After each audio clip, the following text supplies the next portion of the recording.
Malien fɛn bɛ Mali kɔnɔ ani Mali kɔ kan k'i sɔgɔlen don ouverture média bɔlɔ la nin wagati in na an ka foli bɛ aw bɛɛ ye bi ye tɛnɛn juillet kalo tile 26 don a bɛ Cɔrɔnɔ Decrypt jamukan de kɛnɛ kan ko Cɔrɔnɔ ka a walawala bi Abdramane Coulibaly alias Alajon ale de sigilen don Cɔrɔnɔ ka plateau kan bi Cɔrɔnɔ nɔ la walasa kunnafoniya minnu bɛ yen a n'a ka invité ka se ka jɛ k'o walawala cogoya min na mais aw rassuré aw k'aw hakilila tigɛ k'a fɔ ko foyi tɛ Cɔrɔnɔ la a taara ouverture média ka ci dɔw la Bamakɔ kɔfɛ o de y'a to a ma se ka yan lasɔrɔ bi ni Ala ma basi kɛ don n'a nataw la a bɛna ye nin plateau kelen in kan yan nɔ ka taga a ka décryptage waleyaw fɛ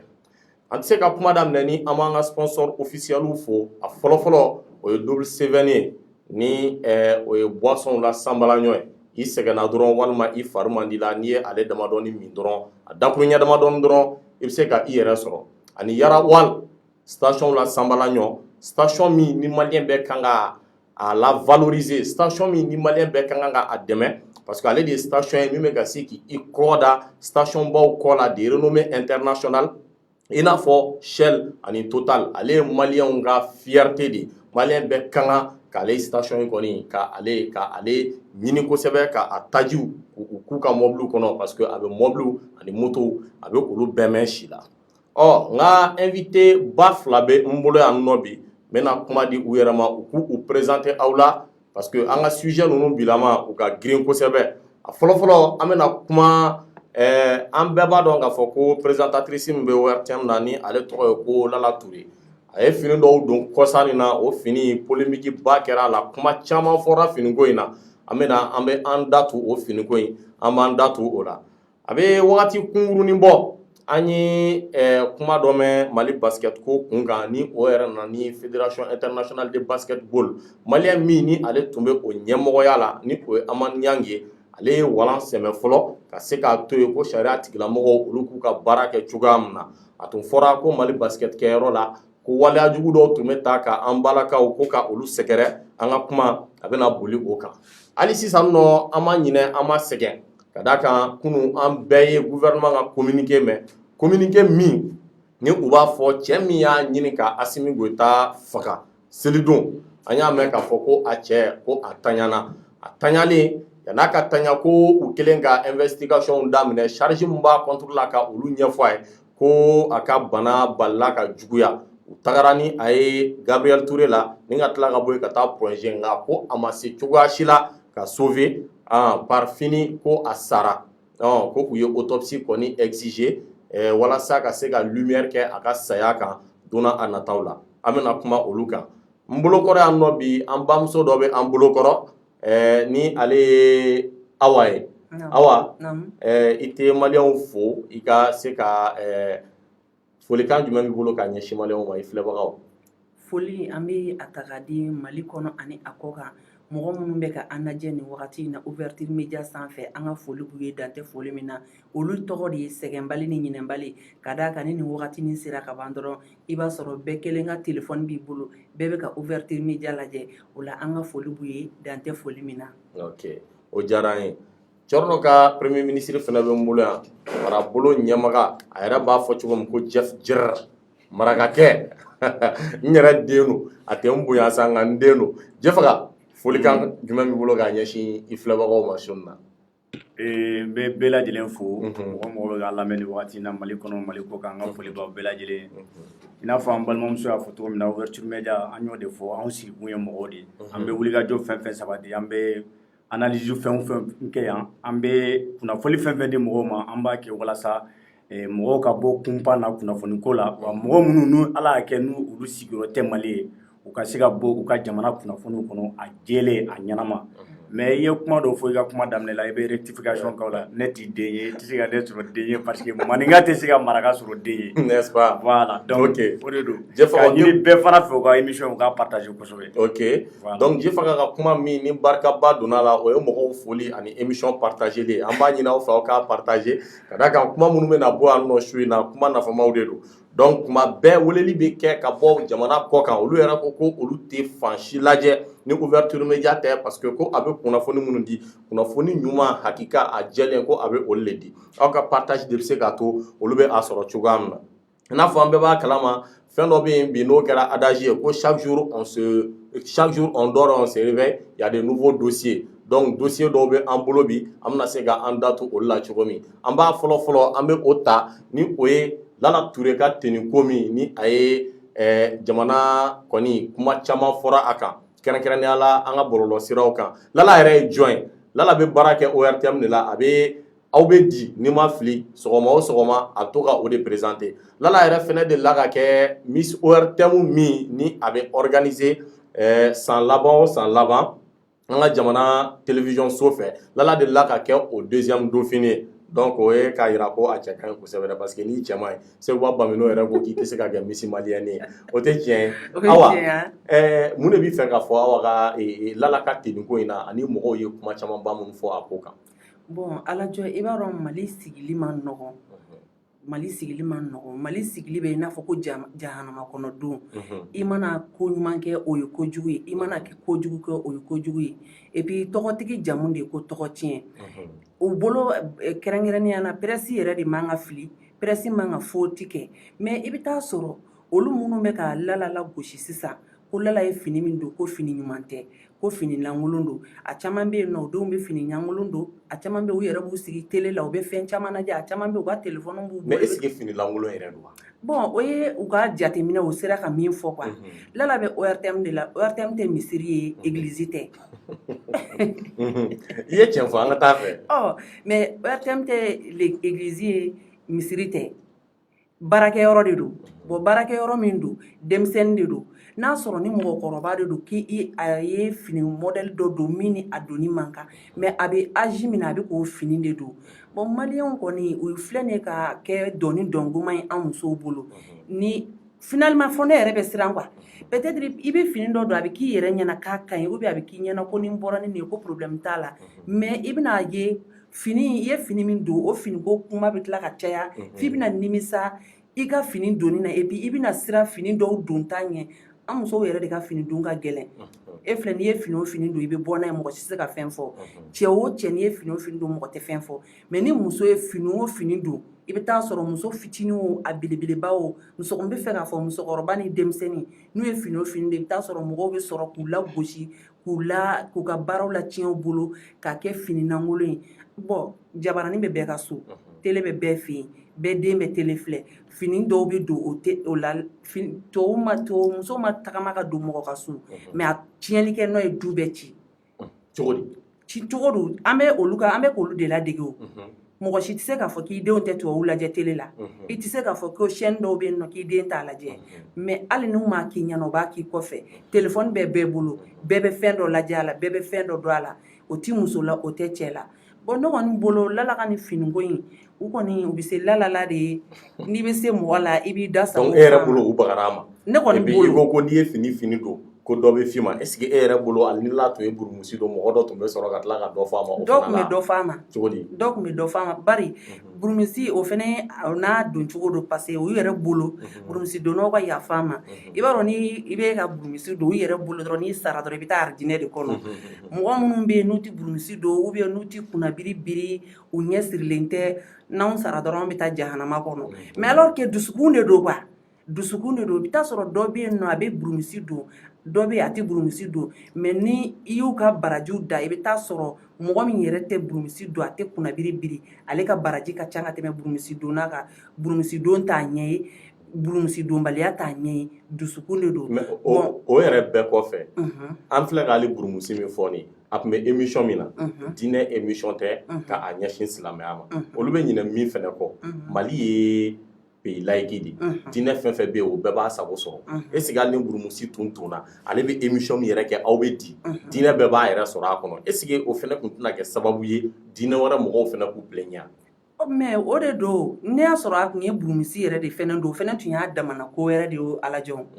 ne bɛ fɛ k'a f'i ɲɛna dɔrɔn maliyɛnw ka sabali u k'a to an ka taa ɲɛ u ka ko wɛrɛ ɲɛɲini u k'u sen bɔ nin ko ninnu na nin t'u ka sira ye min y'i ka sira ye i b'i da n'a sɔrɔ a taara don n'a ye misiri kɔnɔ de i b'a gɛn k'a ka bɔ misiri kɔnɔ ni nin ye hali o yɛrɛ i bɛ Ala ɲini n'i ka hakilina de ye o mɔgɔ ti mɔgɔ don silamɛya la diyagoya la a ma taa misiri kɔnɔ a b'a ka baara yɔrɔ de la église tɛ misiri kɔnɔna tɛ donc ne bolo ne fini o fini y'a diya k'a don min ka gɛlɛn dɔrɔn a jɔlen bɛ ka a bɛ ka baara kɛlen i ɲɛ bɛ a forme na o de ka gɛlɛn bon n'o kɔni t'a la kɔni u k'a kɛ Ala kama u ka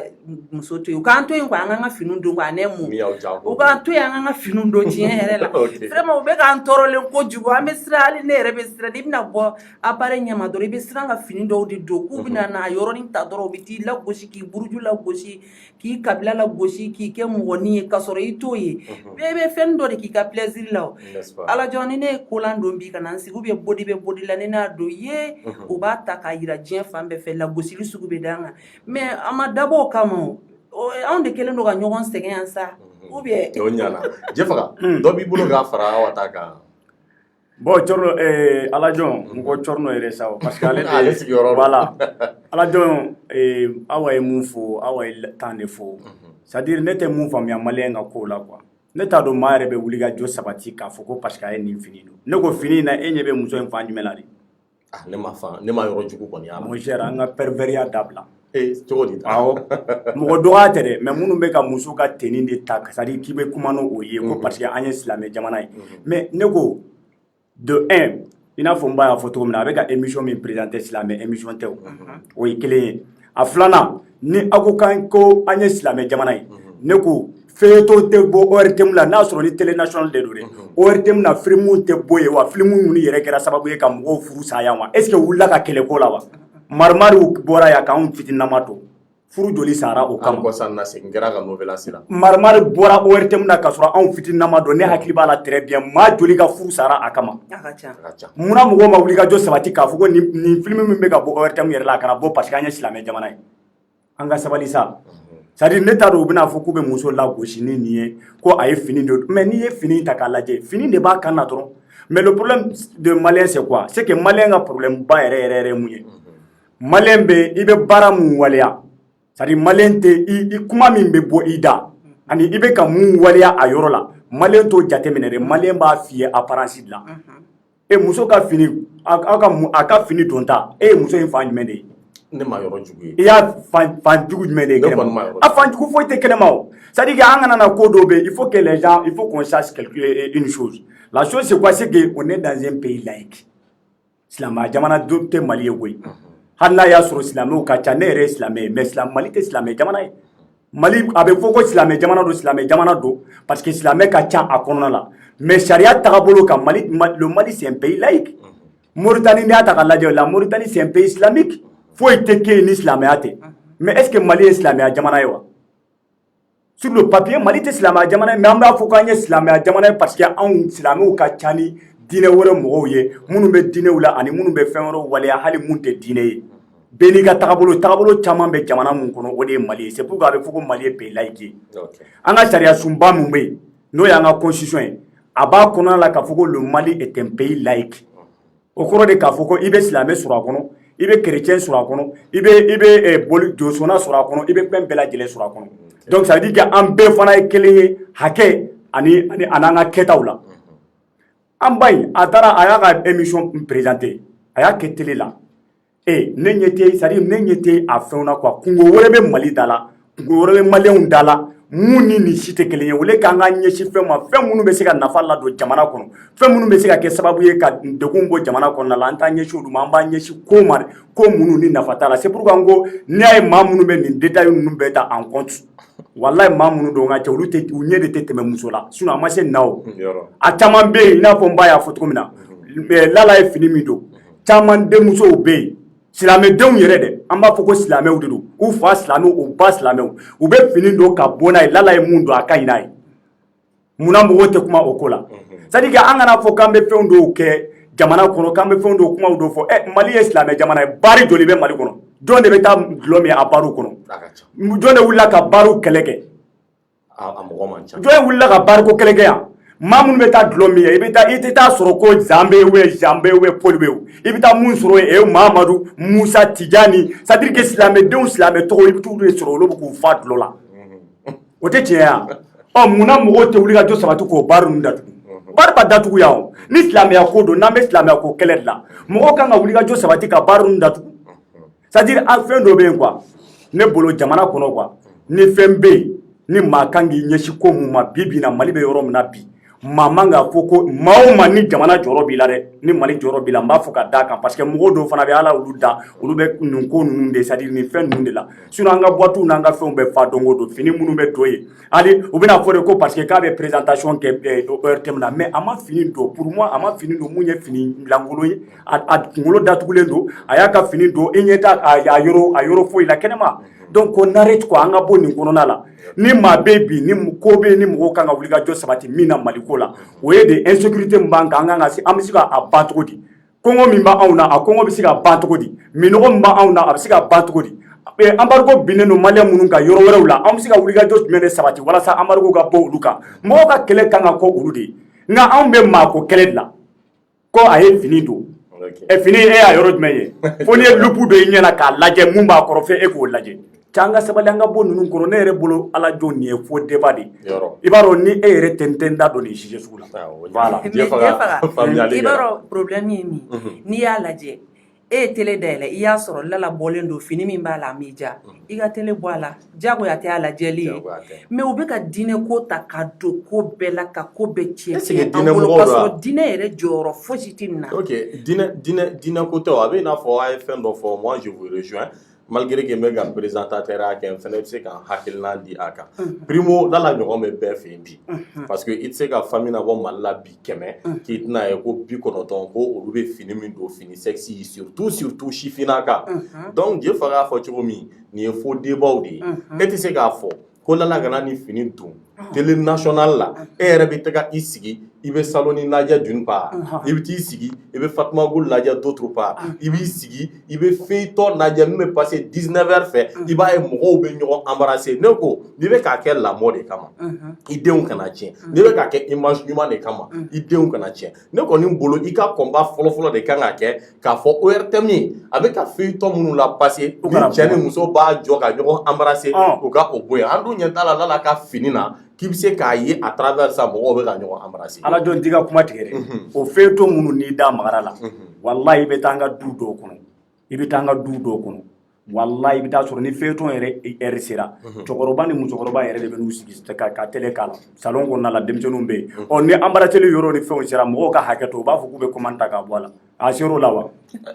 kabiri aw bɛna commande kɛ k'a bɔ a la déjà aw t'a dɔn k'a fɔ k'u bɛna mun waleya denmisɛnninw y'a faamuya o a ma se commande bɔli la o c'est pourquoi n k'i ma quoi c'est à dire an ka tɛmɛ nin yɔrɔ minnu yɛrɛ bɛ commande kɛ k'a bɔ a la olu yɛrɛ fɛnɛ ka dɔgɔn a caman na ni denmisɛnninw yɛrɛ bɛɛ b'an sigi an b'a filɛ ɲɔgɔn fɛ quoi je faga o tɛ problème ye awa kumakan laban jumɛn de b'i bolo k'a ɲɛsin Lala ani a filɛbagaw bɛɛ ma nin tɛ nin ko in na ayiwa ne bɛ kumakan laban min fɔ k'a ɲɛsin Lala ni an kanubagaw ma n'i ye an ka baara ye donso den na an baara ɲɔgɔn de don a tɛ i n'a fɔ anw bɛ ka Lala dɛmɛ ou bien fɛn wɛrɛ mais ne bolo Lala a k'a ka baara kɛ ni fini o fini y'a ja a k'a don min tɛ a lankolon t'i ye fini min fɛ quoi a k'a don a k'a ka baara kɛ a kana ni jate a b'a ka wagati la a b'a ka wagati la sifin don voilà sifin don a b'a ka wagati la ni fini min y'a ja a k'a don a k'a ka baara kɛ mɔgɔw bɛ ka nin ko in kɛ problème ye n ye denmisɛnnin fitinin ye mais n kɔni b'a dɔn finiko ninnu ni fɛnw Mali la mɔgɔkɔrɔbaw fɔ an ye nin ye kɔsannako ye ka fini don ta a tɛ mɔgɔ tiɲɛ o fɔlɔ an hakili b'a la a bɛ fɔ an ye cogo min musolakaw tun bɛ tafini dɔrɔn de siri i bɛ sɔrɔ disi yanfan ninnu bɛɛ bɛ kɛnɛma donc mɔgɔw ka mara tiɲɛ yɔrɔ ɲini mais fini don ta in tɛ mais sisan Alajɔ i bɛ k'an bila ka n bɛna kuma dɔ daminɛ n dun bɛ fɛ ka kuma datugu olu bɛ dɔ fɔ nin ma Lala ma mais tubabuw bɛ minin don u tɛ e delila ka min sɔrɔ u kunna u denw bɛ k'an mara yan fini don tɛ silamɛya ye o n bɛ ɲɛ datugu n bɛ n sen datugu n bɛ n kɔ datugu n bɛ n fan bɛɛ datugu o tɛ silamɛya ye o dusukun dɔrɔn de ye silamɛya ye donc ne bɛ min se ka min f'u ɲɛna u ka sabali u yɛrɛ ye Mali kelen bɛ jɔlen b'a sen kan bi a bɛ nimakaran na u k'a lajɛ k'u ɲɛsin Mali ko ma u k'u sen bɔ nin ko in na u bɛ k'u nin ta k'a da diinɛ kan diinɛ jɔyɔrɔ foyi tɛ fasoko la wa diinɛ jɔyɔrɔ foyi tɛ nin na donc u ka Lala to yen Lala k'a ka fini don ne bɛ se ka kumakan laban min fɔ o ye ni fini min ye Lala ja k'a don sini ni ne bɛna ouverture media la ne yɛrɛ bɛ bodi don ka na awa basi t'a la i bɛna an sɔrɔ yan n'Ala sɔnna o tɛ problème ye maliyɛnw nin bɛ dan siri an ka sujet fɔlɔ la an bɛna an ka sujet filanan an bɛna o de daminɛ sisan ni o ye Asimi Goita ale ka sujet ye aw bɛɛ bɛ a kalama k'a fɔ ko seli don ni o bɛnna tarata kalo ma juillet kalo tile 20 wagati min an adamaden tɔw an ɲɛ galen bɛ ko an bɛna an ka layiyaw ta ni ka olu kan tigɛ o y'a sɔrɔ mɔgɔ dɔ fana bɛ yen ale tun bɛ Bamakɔ misiriba kɔnɔ ja ale fana tun bɛ fɛ ka Asimi Goita de kan tigɛ donc an nana ye boliboliw kɛra cɛ minɛra procureur ko ale kɔni ye i saisi affaire in na donc o don bɛɛ an y'a ye fɛnɛ Choguel Kogala Mayiga ni o ye marabolo ɲɛmɔgɔ ye ale wulira ale ko Asimi kɔni ni a yɛrɛ ka sɔrɔsiya tun tɛ ko cɛ in k'a tun bɛ se ka kojugu kɛ a la ko Asimi kɔni ko a tɛgɛ ko o de joginna an bɛna tila ka mun ye nkɔ tuguni Asimi yɛrɛ ka kuma la Asimi ko vraiment ko min kɛra ko c'est un cas isolé o ye jumɛn ye o b'a jira a tigi de wulila a yɛrɛ ma dɔrɔn ka nin kɛ i bɛ sɔrɔ a baarakɛcogo de man di a tigi ye wa a kumacogo de man di a ye wa a tɔgɔmacogo de man di a ye wa donc a tigi wulila o de hukumu kɔnɔna na ni ka se ka nin hakɛ in ka se k'a waleya cogo min i n'a fɔ an bɛɛ y'a ye cogo min jaw ye a ye cɛ kɔni minɛra an ka fanga tigilamɔgɔw fɛ ni o ye sɔrdasiw b'a la polisiw b'a la ainsi de suite u ye cɛ bila mɔbili kɔnɔ o don fɔ bi an ma kibaruya mɛn a kan kunun de an ye gouvernement kɔni ka déclaration ye déclaration min na gouvernement ko cɛ fatura ko fɛn minnu bɛ a contre la olu fɔlen a ye dɔrɔn ko a ka kɛnɛya balila ten tɔ ka tiɲɛ yɔrɔnin kelen ko u y'a ta u bolila ni ka taga ni a ye Gabriel Touré la ko olu ma se ka fɛn k'a la u taara n'a ye Point G ko olu fana ma se ka fɛn kɛ a la an bɛ don min na ko bi ko cɛ kɔni k'a taɲara ko nka ko cɛ ka taɲali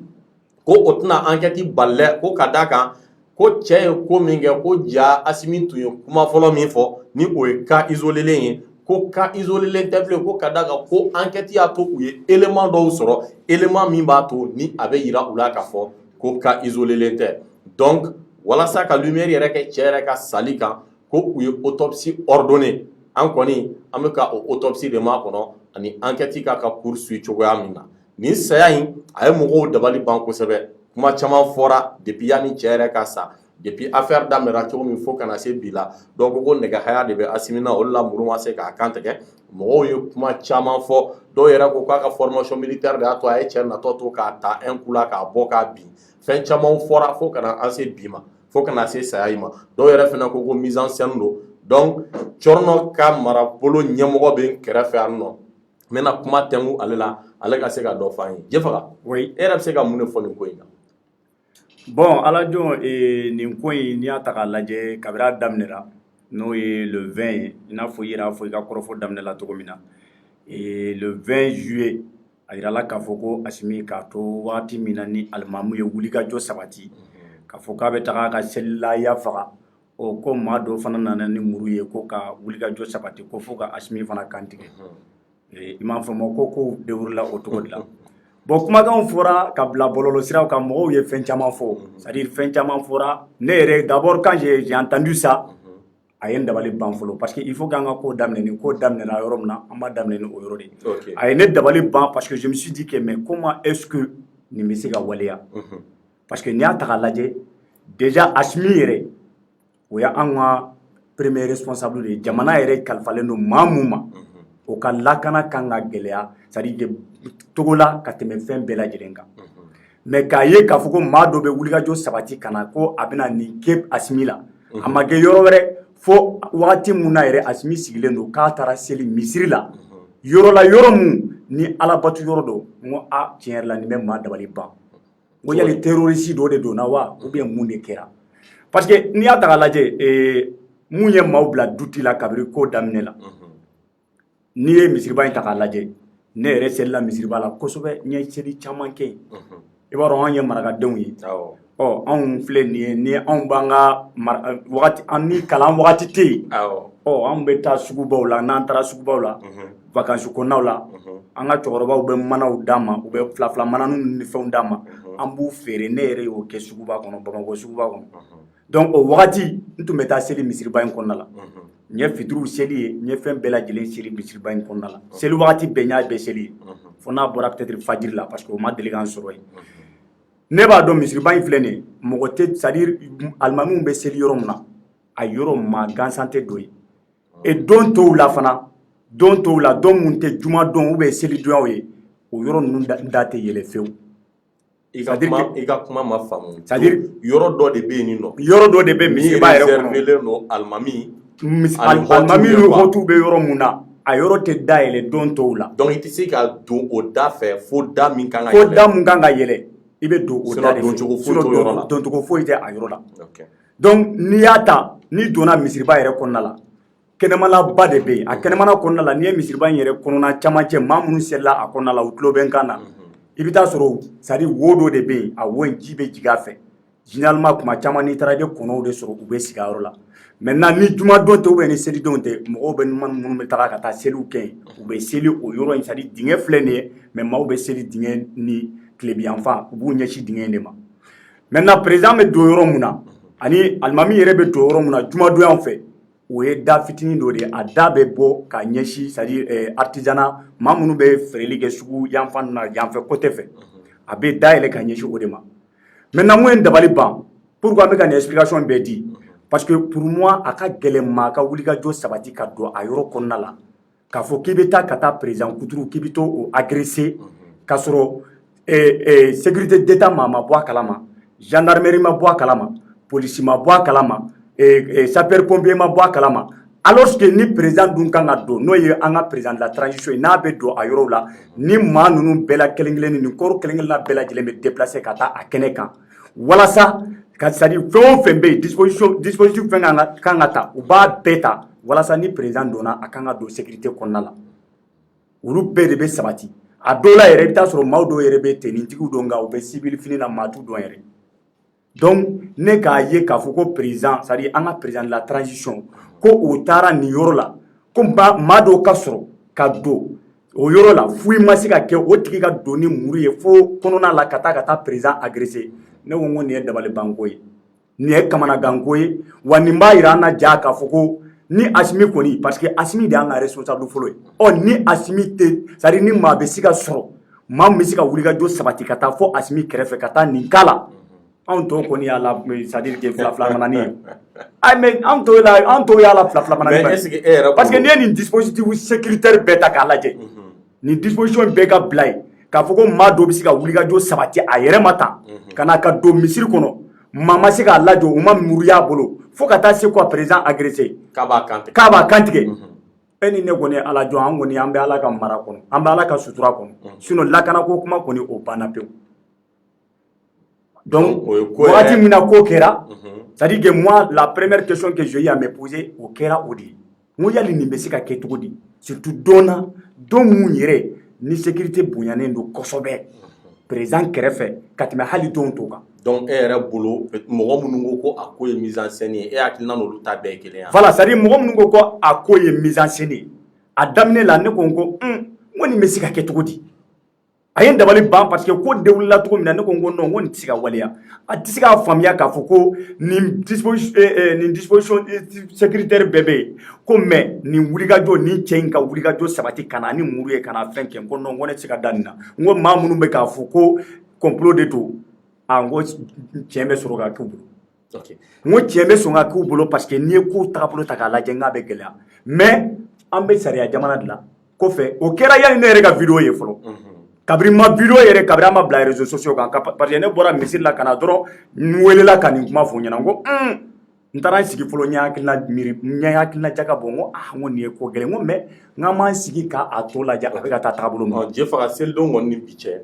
an y'a ye communiqué damadɔ kɛra Choguel yɛrɛ y'a ta fɔ ale yɛrɛ ko ni président ka bravoure tun tɛ n'a ka formation militaire tun tɛ peut-être ko pire tun bɛ se ka produit ko nka ko président kɔni ko a tɛgɛ kɔni joginna ɔ kɔfɛ an ye président yɛrɛ fana ka kuma lamɛn o ko aucun élément n'a été blessé. Peut-être il va sera à la sécurité de ou bien à la garde rapprochée. En tant que bien aller faire des éléments de là. Donc en bas ka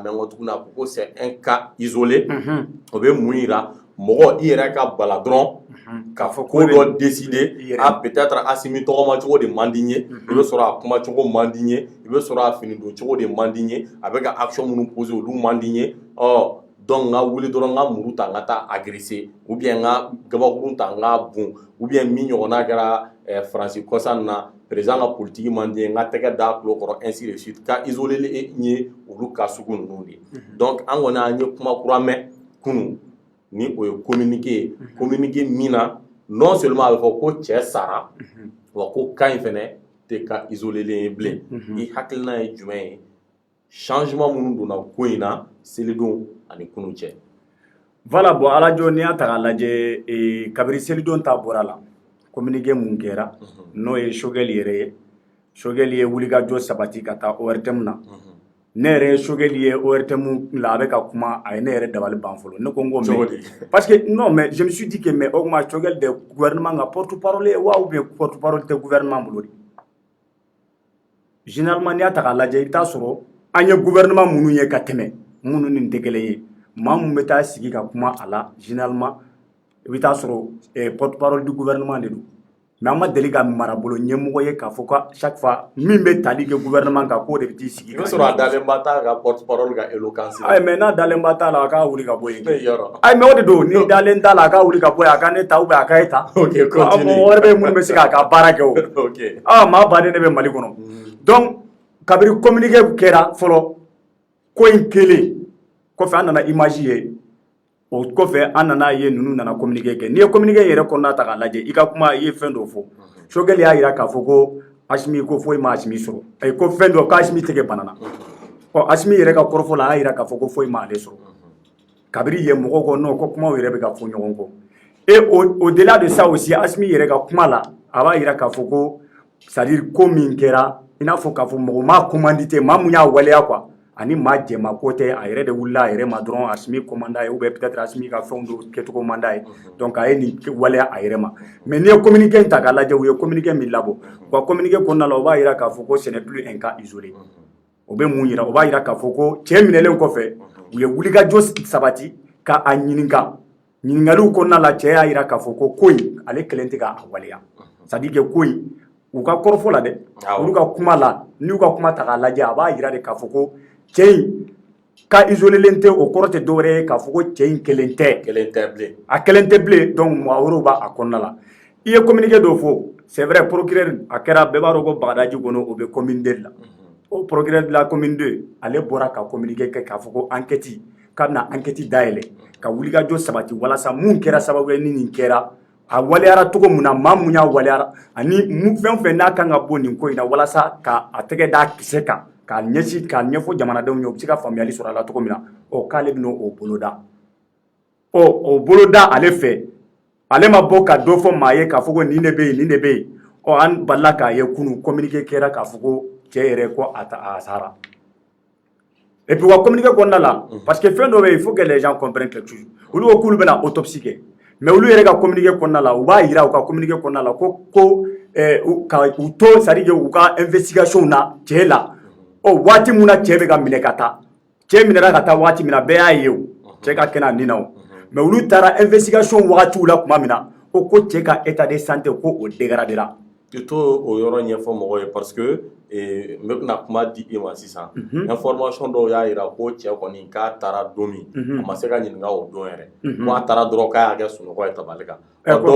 parce que dɔrɔgu effet dɔw yɛrɛ fana ko dɔrɔgu effet ko a ye tile damadɔ kɛ tile 2 walima tile 3 donc ko a ɲɛ tɛ ka se ka dayɛlɛ. oui mais Alajɔn i y'o kuma mun fɔ moi je ne dirais pas le contraire c'est à dire que o ye mɔgɔw ye mun fɔ mais communiqué min bɔra un communiqué de la part du gouvernement. n bɛ nalen sisan nɔ a fɔra ko k'u to u bɛ k'a fɔ a ye i ye nin u ka fɛn filɛ nin ye u ka gouvernement ka communiqué filɛ nin ye u y'a jira de k'a fɔ ko c'est à dire que l'agresseur là l'auteur de l'agression a été immédiatement appréhendé par le service wagati min na i n'a fɔ o kɛra kabiri le 20 au cours des investigations qui ont permis de mettre en évidence des indices corroboratifs des infractions susvisées son état de santé s'est dégradé. donc i n'a fɔ fɛn minnu bɛ k'a kɔnɔ. voilà olu fɔra a ye dɔrɔn. waati minnu na ɲininkaliw ni fɛnw parce que n'i ko ko investigation fɛn min b'i kɔnɔ o dɔrɔn tɛ o ɲininkaliw b'a la fɛn wɛrɛw bɛ se ka k'a la ko o kɔnɔna na ko cɛ ka kɛnɛya waati min na cɛ tun ka kɛnɛya nin na ko a ka kɛnɛya commencera ka dégrader ko a ka kɛnɛya dégradeli u ye wulikajɔ sabati ka taa n'a ye dɔgɔtɔrɔsow la ka taa n'a ye dɔgɔtɔrɔsow la k'a lajɛ n'a y'a sɔrɔ ni mun b'a la ani n'u bɛ se k'a récupérer mais i ye yɔrɔ min fɔ sisan k'a fɔ ko cɛ kun droguelen don moi je dirais pas qu'il n'était pas drogué ou bien qu'il était drogué ne t'o dɔn Ala de bɛ se k'o dɔn mais ne bɛ n f'i ye min kan n'a sɔrɔ ni cɛ ka drogue ko kuma ni si c'est réellement il était drogué gouvernement ye courage sɔrɔ cogo min na ka communiquer kɛ mun na u m'a don communiquer fana kɔnɔna la k'a fɔ ko cɛ minɛra wagati min na o y'a sɔrɔ il était sous l'effet d'un excitant u tun bɛ se k'o fɔ communiquer kɔnɔ mais o ma fɔ communiquer la o donc ni maa wɛrɛ ye kuma wɛrɛ fɔ k'a fɔ k'a fɛnɛ ta mun ye communiquer ye ne bɛ kuma ni communiquer de ye. Jɛfaga a ka état dégradeli est-ce que bana dogolen dɔ t'a la mɔgɔ tɛ min dɔn par exemple i n'a fɔ dusukundimi cœur dimi par exemple i bɛ sɔrɔ wagati dɔw la n'i ye ko dɔw kɛ ni olu évidence bɛ na bila est-ce que e yɛrɛ bolo investigation kɔnɔna na a ja ma se ka tigɛ a kɛra k'a bila. bon a bɛ se ka kɛ olu bɛɛ bɛ se ka kɛ mais hali n'o yɛrɛ waliyara communiquer kɛra cogo min na u kan k'o fɔ communiquer la o mais olu ko communiquer la de olu ye wulikajɔ de sabati ka taa n'a ye et puis en plus u tilara k'a fɔ n'a y'a sɔrɔ ni kɛri bana dɔ ni fɛn dɔ mais wagati mun na analyse ni fɛnw kɛra o tun kan k'a jira ko kɛri bana don mais olu ko k'u bɛ tila ka autopsie de kɛ. autopsie ye jumɛn ye. autopsie ko k'a lajɛ c'est à dire autopsie ça dépend a bɛ se ka hali a tigilama k'a kɔnɔ fara fɛn minnu b'a a nugu kɔnɔ ka fɛnw lajɛ réellement mun kɛra sababu ye yɛrɛ k'a faga. donc o la an bɛ se ka. ni kɛri bana de kun don ou bien n'a kɛri de kun jɔra ou bien ni fɛn dɔ don u tun bɛ se k'o kuma fɔ k'a fɔ ko c'est à dire que le fait que u y'a a minɛli mun kɛra parce que n'i y'a ta k'a lajɛ u bɛ cɛ minɛ waati min na ka taa n'a ye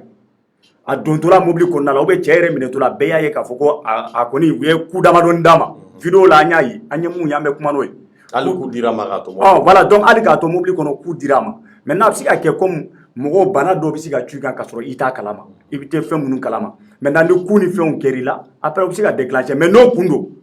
u tun bɛ se k'a fɔ ko wayi nin de kɛra la o ou bien a kɛri de jɔra o an m'o mɛn o u ko de ko olu bɛ tila ka autopsie kɛ mun kɛra sababu ye k'a cɛ faga ni maa ko k'a kun droguelen don ou bien k'a kun bɛ tan ne t'a dɔn ne kɔni a bɛ se ka kɛ u ye mun fɔ tiɲɛ de don parce que bɛɛ n'i ka wulikajɔ de don mais gouvernement ye communiqué min kɛ ne bɛ kuma ni o communiqué. mais est ce que gouvernement yɛrɛ tun kan ka communiqué in kɛ. bon gouvernement tun kan ka communiqué kɛ u tun man ka communiqué kɛ je pense que à partir du moment où peut-être olu de bɔra n'u ka communiqué siɲɛ fɔlɔ la n y'a f'i ɲɛna cogo min na Choguel taara porte parole du gouvernement a taara i sigi ORTM na k'a fɔ bɛɛ lajɛlen ye mun kɛra il a bien i b'a dɔn Choguel filɛ nin ye maa tɛ se fɛn rencontré la c'est à dire ka fɛn rencontré mɔgɔ si tɛ se ni Choguel y'a la donc a taara i sigi k'a ɲɛfɔ ka ɲɛ kosɛbɛ peut-être c'est une suite à ce communiqué c'est à dire au premier communiqué o de y'a to u bɔra ka nin kɛ mais mun y'a anw dabali ban Mali ye sariya jamana de ye an bɛ sariya jamana de kɔnɔna la n'a anw bolo n'a fɔra k'a fɔ ko procureur déjà k'a ko k'a bɛ affaire ta en compte sariya jamana de don ni procureur ko ne de bɛna enquête dayɛlɛ donc o b'a jira de k'a fɔ ko fɛn o fɛn n'a bɛ tali kɛ ko in na k'a ta o cɛ ɲininkara o cɛ ye mun fɔ o cɛ ma min fɔ o fo ka n'a bila wagati la wagati min fo cɛ yɛrɛ ntanyana procureur de kan ka bɔ ka nin bɛɛ ɲɛfɔ mɔgɔw ye hali kumakan minnu n'a fɔra u ka fɛn kɔnɔna la k'a fɔ ko le cas ne plus un cas isolé procureur de kun kan ka bɔ ka nin bɛɛ fɔ parce que ale de ye enquête déclenché. donc est ce que e yɛrɛ bolo le fait que gouvernement ye i substituer procureur la ou bien gouvernement ye procureur ka rôle jouer est ce que e bolo o bɛɛ tɛ ka kɛ sababu ye min bɛ ka mɔgɔw tigɛ nin ko in. oui mais ala jɔn gouverneur le fait que gouvernement bilala ka baara kɛ c'est à dire ka fɛn dɔw waleya u ni mun ka kan u ni mun man kan diyagoya de don ala jɔn a bɛ mɔgɔw bila duti la parce que a bɛ mɔgɔw bila duti la mun na ni procureur de kun bɔra sisan ka nin kuma ninnu fɔ déjà a bɛ mɔgɔw bila duti la ni mun ye affaire in olu y'a jira k'a fɔ ko cas in ko c'est pas un cas isolé gouvernement de bɔra k'a fɔ ala jɔn ni si c'est pas un cas isolé olu taara k'a fɔ ko cɛ ka saya kɔfɛ k'o tɛ kɛ sababu ye ko ka c'est à dire ka affaire lajɔ ko affaire bɛ continuer maintenant maa minnu kɛra olu ko cɛ c'est à dire a k'a ma kɛ u n'a kuma ɲɔgɔnya mun tɛmɛna u ni ɲɔgɔn cɛ a ka kuma ɲɔgɔnya kɔnɔna la a ye minnu f'u ye n'u ye wulikajɔ sabati nin kɔnɔna la k'a fɔ k'u bɛna maaw dɔw minɛ k'a fɔ k'u bɛ mɔgɔw dɔw minɛ cɛ salen kɔfɛ est ce que olu tigilamɔgɔw tɛna fɔ ko non u ma jɛn n'a ye wa parce que gouvernement peut-être olu kunkolo de man di gouvernement ye mais ni communiqué tun bɔra procureur de fɛ ka na mɔgɔw bɛ se k'a fɔ ko sariya tigilamɔgɔw de ye nin kumakan in fɔ k'a ta k'a ɲɛsin aw ma mais nin kumakan in ma bɔ c'est-à-dire que nin kumakan in a ma bɔ gouvernement yɔrɔ la mais sariya tigilamɔgɔ de don mɔgɔ bɛ se ka a ko ta ba la mais à partir du moment où gouvernement de nana ka na communiquer k'a kan e ka nin kuma b'a yira sisan i n'a fɔ an b'a ye jamana tɔw la cogoya voilà parce que wagati dɔw la voilà gouvernement i b'a sɔrɔ mɔgɔ dɔw man di a ye a kɛra kalafili sira ye o a kɛra sira wɛrɛw ye o n'u bɛ fɛ ka datugu olu tigiw ɲɛ u bɛ to ka nin ko ninnu kɛ e bolo ni an bɛ ka an tilen ka taga o sira fana de fɛ yan. Bon à partir du c'est-à-dire que an tɛ se ka o fɔ pour le moment parce que u ma maa minɛ fɔlɔ u kɔni y'a kɔrɔfɔ de fɔ k'a fɔ ko ce n'est plus un cas isolé mais ni a waleyara n'a waleyara parce que bɛɛ lajɛlen sigilen don k'a lajɛ de n'a waleyara nin kumakan min bɔra k'a fɔ sisan n'o de ye mɔgɔ bɛ se k'a bila u kunna k'a fɔ ko u ye wulikajɔ mun sabati ko a kelen mun filɛ nin ye n'u ye maa wɛrɛw minɛ mɔgɔw bɛ se k'a bila k'a fɔ ko a tiɲɛ yɛrɛ la u b'a don o de minɛn kɔnɔ k'a yir'u la k'a fɔ ko olu ye wulikajɔ mun sabati ka ninnu minɛ u ka baara tun tɛ u kun man ka waleya mais ni procureur c'est-à-dire ne yɛrɛ ma se ka mun faamuya mun de la yɛrɛ gouvernement yɛrɛ bɛ nin fɛn kɛ parce que n'a fɔra ko enquête dayɛlɛla enquête dayɛlɛla comment dirais-je fɛn de bɛ yen o pouvoir judiciaire de bɛ occupé a la maintenant pouvoir judiciaire est-ce que pouvoir exécutif kan ka nin mêler pouvoir judiciaire ka baara la wa charia de don est-ce que a kan ka nin mêler a la wa maintenant à partir du moment où pouvoir c'est-à-dire que pouvoir exécutif bɛna ka nin mêler pouvoir judiciaire la o b'a yira de k'a fɔ ko indépendance ko kuma min fɔlen don k'a fɔ ko la justice elle est indépendante u b'a yira k'a fɔ ko o kuma in de tɛ tiɲɛ ye o b'a yira déjà k'a fɔ ko fanga mun bɛ sen na pouvoir exécutif mun bɛ sen na o pouvoir exécutif bɛ ka peser pouvoir judiciaire kan donc hali ni fɛn bɔra nin ko in kɔfɛ k'a yira k'a fɔ ko cɛ hali ni fɛn bɔra la k'a fɔ cɛ ye maa dɔw tɔgɔ fɔ ou bien a ye nin fɛn dɔw kɛ ni wulikajɔ sabatira k'a fɔ k'olu bɛ n'u mɔgɔw minɛ tu vas voir que les gens vont réagir parce que ils diront qu'ils ne sont pas d'accord parce que fɛn in a ma bɔ procureur yɔrɔ la a ma bɔ maa wɛrɛ yɔrɔ la mais gouvernement de y'a fɔ donc ça peut poser de problème mɔgɔ bɛ se ka ban a décision na. ok très rapidement an bɛna sujet laban ani sabanan attaquer kumakan laban jumɛn de b'i fɛ k'a ɲɛfɔ halisa ni cɛ ka saya ko in na. kumakan laban min bɛ ne bolo o de ye c'est à dire jamana in bɛ yɔrɔ min na a ka kan an k'an jija quoi ko parce que nin waleya mun sabatira d'ailleurs on l'a condamné an y'a fɔ an b'a condamné o tɛmɛnen kɔfɛ nin waleya mun sabatira que les gens que tout le monde comprenne les autorités y compris bɛɛ ka dɔn k'a fɔ ko c'est l'image du Mali qui est en jeu parce que kabiri ko in daminɛra fo kana bila bi la i b'a jateminɛ presse internationale o presse nationale bɛɛ lajɛlen de bɛ ka kuma nin ko in kan donc c'est l'image du Mali qui est en jeu ni affaire mun filɛ nin ye a ka kan c'est-à-dire u ka wulikajɔ bɛɛ lajɛlen sabati walasa a kunkun n'a ɲɛɲɛ a ka se ka dɔn pour que jamanadenw yɛrɛ minnu ko ko complot don olu k'a dɔn k'a fɔ ko complot tɛ minnu fana ko ko complot yɛrɛ tɛ yɛrɛ ko a tigilamɔgɔ tun b'a fɛ ka waleya de wa maaw dɔw b'a fana kɔfɛ olu fana ka bɔ nɔgɔ la donc a tiɲɛ ka bila kɛnɛ kan wa u ka baara de an ka sariya tigilamɔgɔw ma u ka baara kɛ ka ɲɛ parce que i b'a dɔn an ka jamana in kɔnɔ jamana in degun caman b'an ka jamana kɔnɔna la k'a fɔ ko a tɛ se ka ɲɛnabɔ a bɛɛ bɛ se ka ɲɛnabɔ mais le problème de ce pays c'est quoi c'est que sariya yɛrɛ la justice malienne n'est pas indépendante souvent u b'a c'est à dire que sinon n'u ye sariya tigilamɔgɔw to k'u ka baara kɛ a ka ca ala fɛ an mago bɛ mun na a bɛ sabati.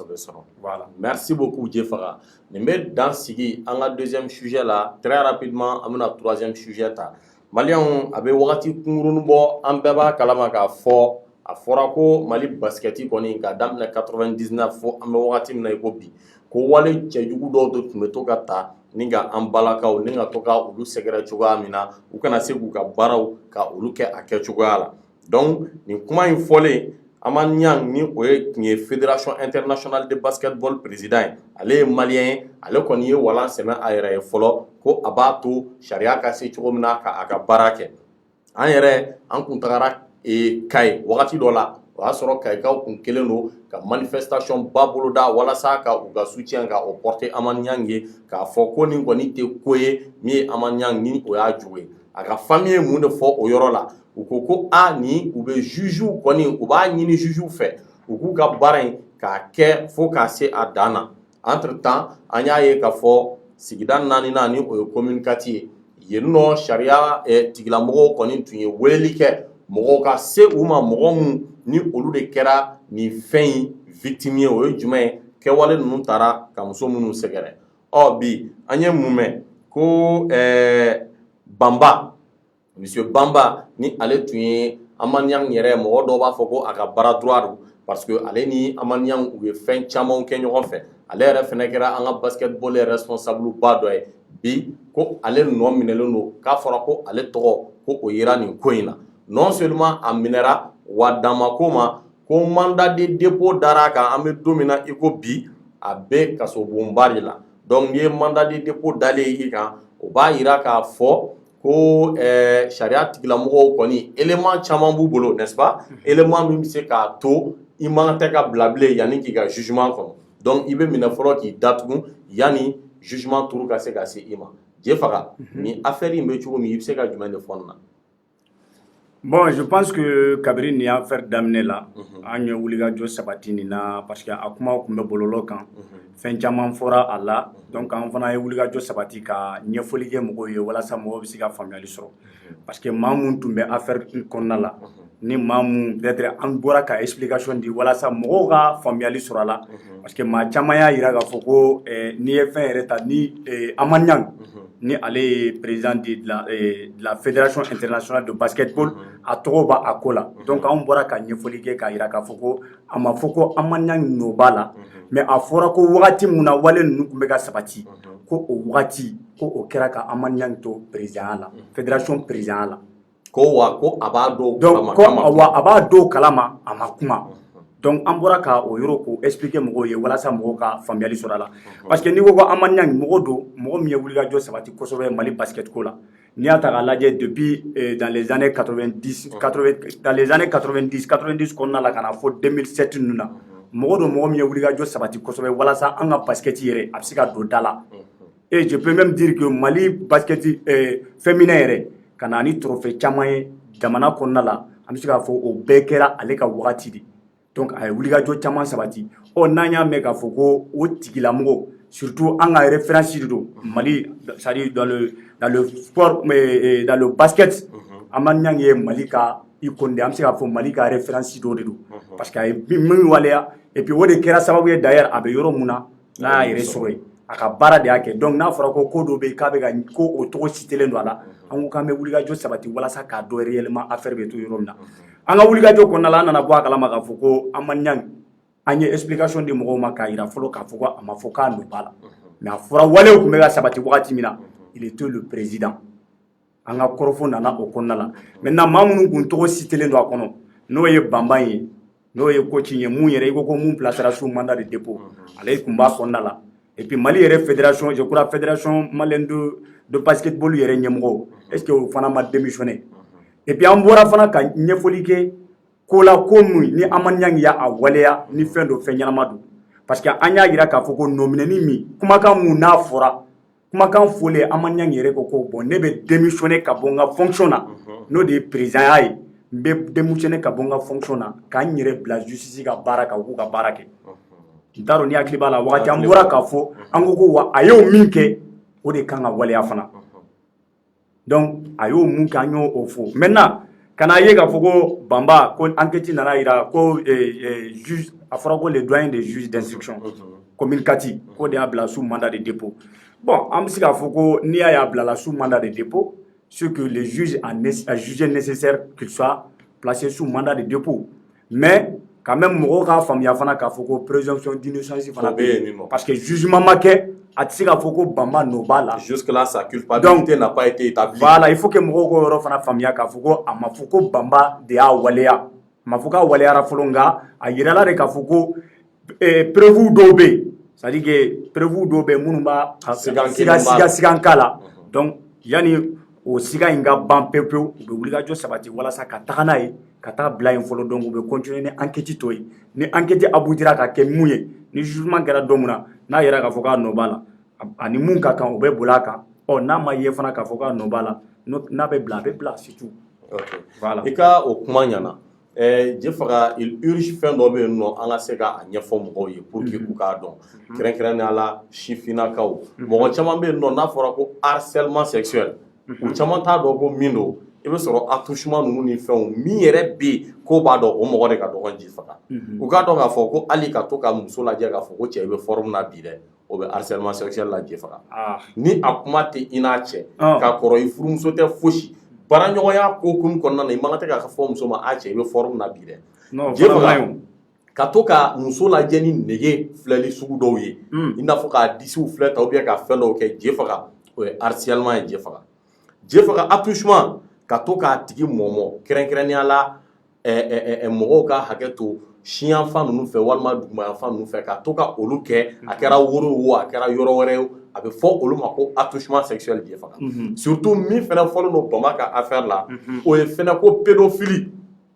ji faga o ye kumaba ye dɛ minnu bɛ bi denmisɛnnin fitininw kan hali ni ma bi a ka ji faga ni denmisɛnnin fitinin kɔni jɛra n'a ka majorité ma se a bɛ fɔ ko tu es un pédophile parce que i b'a dɔn en droit le consentement quand même d'une personne mineure ne tient pas hali ni ko k'a tigi sɔnna ma a bɛ f'i ye ko non den de don a ma majorité sɔrɔ donc i jɛra a fɛ tu es un pédophile o ye jumɛn ye mɔgɔ min ma san 18 sɔrɔ fɔlɔ ni cɛnimusoya tɛmɛna i ni o cɛ a bɛ fɔ ko i ye pédophile ye donc nin charge ninnu de talen don ka kɔci banba kɔni k'a sɛgɛrɛ an bɛ dugawu de kɛ ala ka lumière kɛ affaire in kan ala ka coupable puni ala ka se cogoya min na ka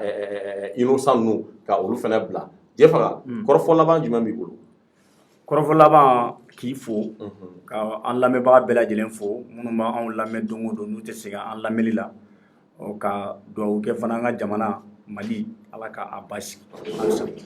o de bɛ n bolo. Ok je faga i ni ce invitation accepteli la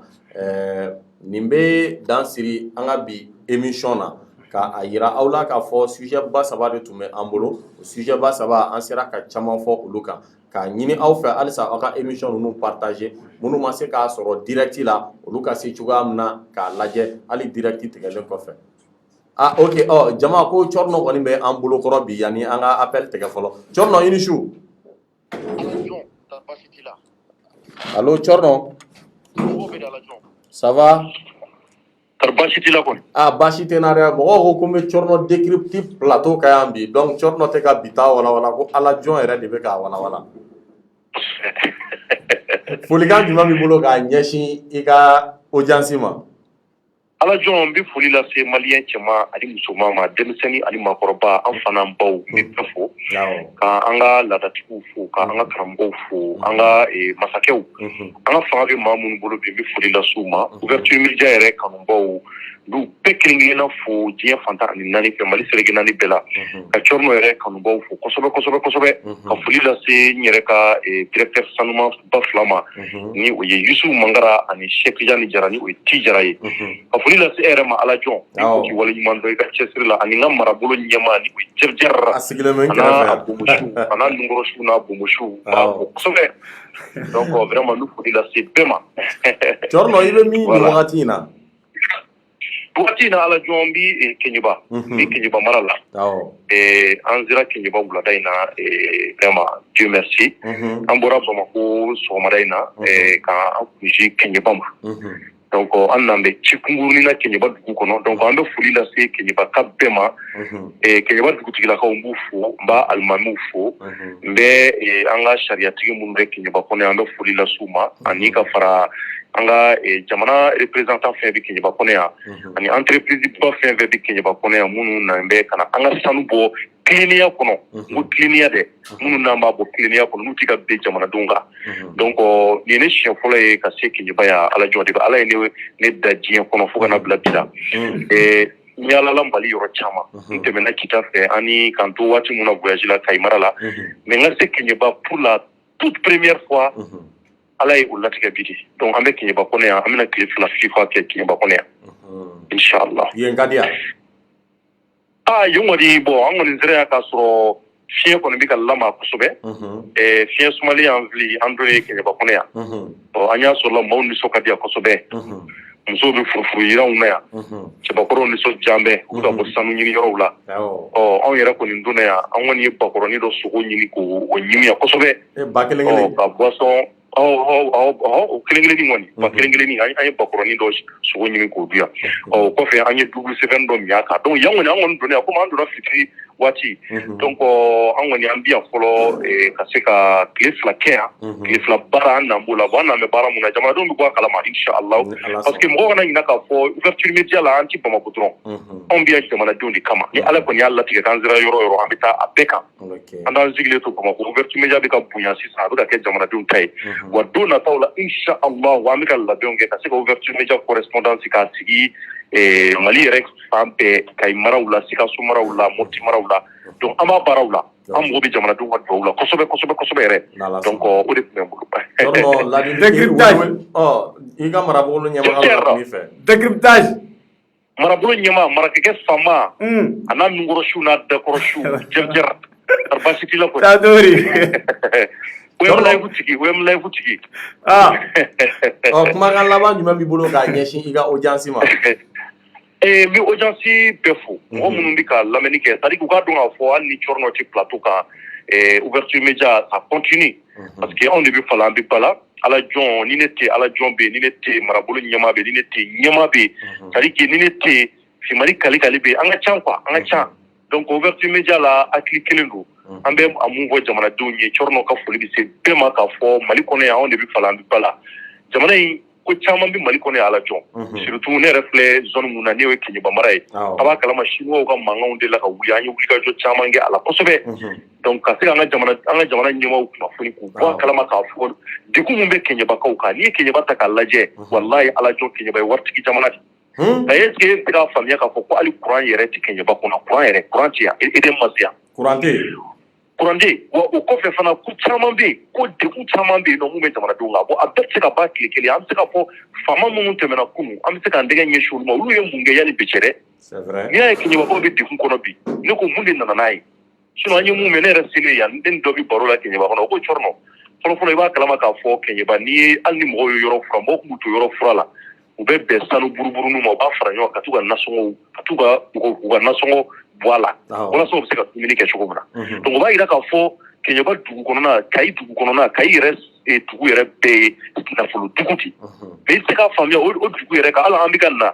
ka bo ba ko yere kono ni sira kita ka ba ni kita bla ka ba fo ka ti se kenyo ba sira mai asira ka se ka buli abeti o kai ka fo yoro dudu yoro mbe ka be na folo do jamana kono abi jamana tanye me o se ka ke chugo do jamana o yoro fasuku sira mai kurando yoro fasuku la kelabo yoro fasula mais vraiment c'est incompréhensible donner à qui là anga jamana famo ambu interpeller ko sabe u bara la de bara la wa do fara chesuka on de kanga mali rek classer sa ka nyeka bla ande una modunye donc kenye ba mara la kay mara la chorno bi fuli bla pay ka be wole nyimo ka fa on chunkura ya bi e kay mara kuno ame do nyina fana mbaw fe ko do kanye ani mom se ka siki to muna ka ta ouverture media bay mo tukuni ala sona ala ka segni aw nyumae aw bolo la wolo na sora ama go be sanu na ni ala ka jien malian ni be dan siri anga bi jamukana ka nyini aw fe alisa aka aw solo to ouverture media borolo la akera Facebook sira o akera YouTube sira o fo ka se Instagram ni TikTok uma ni me dan siri anga bi barola haketo be ni ka sallallahu muhammad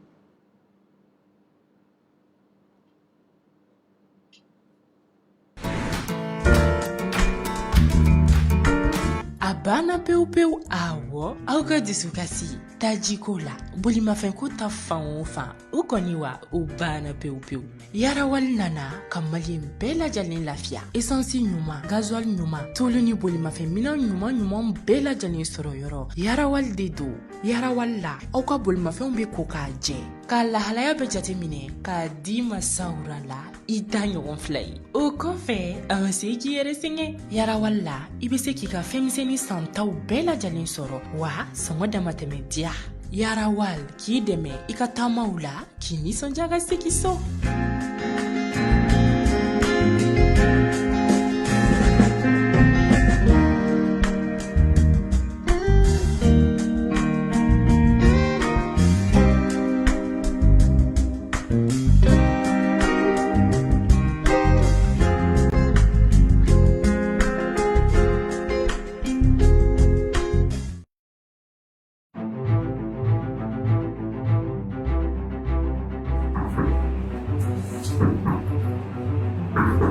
Oui.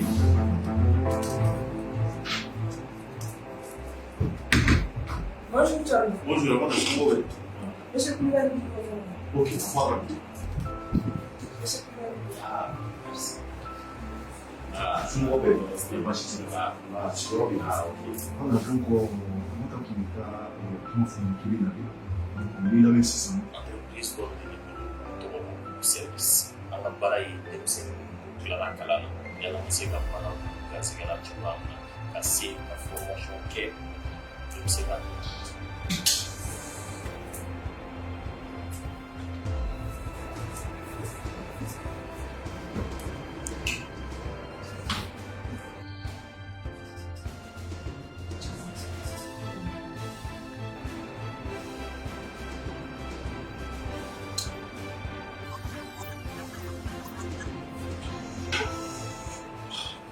Ah, et puis, on a ça, il faut aller à l'église. Nous, on a dit que nous sommes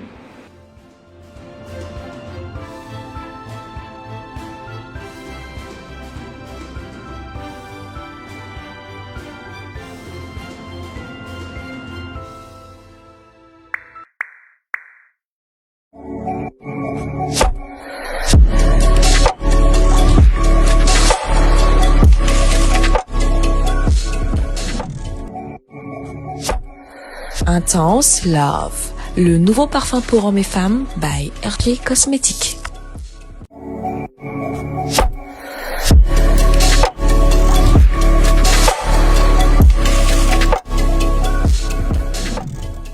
Pure Séduction, le nouveau parfum pour femmes par RJ Cosmetics.